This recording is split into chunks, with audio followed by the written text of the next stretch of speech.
Dari Syaddad bin Aus dia mengatakan bahwasanya Nabi Shallallahu Alaihi Wasallam bersabda, "Khaliful Yahuda, fa innahum la yusalluna fi ni'alihim wala khifafihim." Selisihilah ya orang-orang Yahudi. Karena sesungguhnya orang Yahudi itu tidak sholat dengan sandal-sandal mereka dan tidak pula dengan sepatu-sepatu mereka.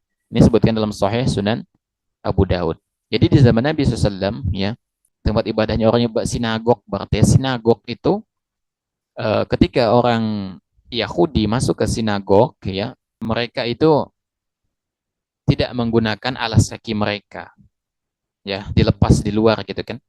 Kata Nabi SAW, selisihi mereka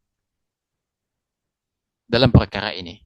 Maka dalam ibadah kita, kata Nabi SAW, ya, maka ketika orang Yahudi ibadahnya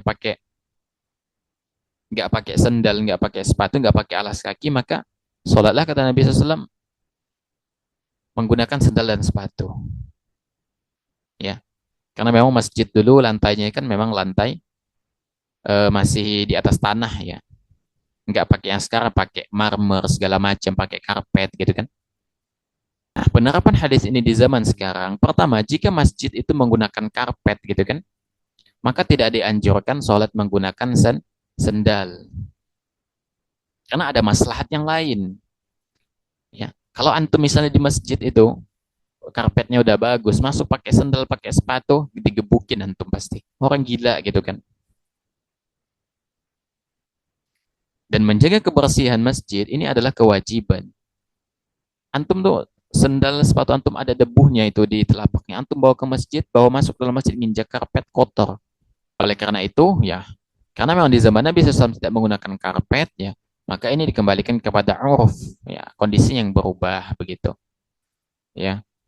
Dan pendapat jumhur ulama, mayoritas ulama, ya, sholat menggunakan sendal dan sepatu tidak dilakukan di masjid berkarpet, ya, untuk menjaga kebersihan tentunya, untuk menjaga kebersihan. Dan dinukil juga dari Syekh Albani, Syekh bin Baz, Syekh Al-Utsaimin, ya, boleh sholat pakai sendal tapi di masjid yang tidak memakai karpet, ya, di masjid yang bukan di masjid yang memakai karpet, karena akan merusaknya gitu kan, karpetnya itu mahal, ya. Itu rinciannya, ya.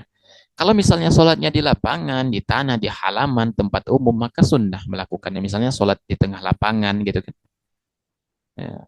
Sholat di masjid tanpa karpet, kan ada di sebagian negara yang sholatnya itu langsung di atas tanah gitu kan. Karena memang nggak punya uang untuk beli karpet, ya sholatnya di atas tanah, maka boleh pakai sandal gitu kan. Dan wajib tetap memastikan sandalnya suci.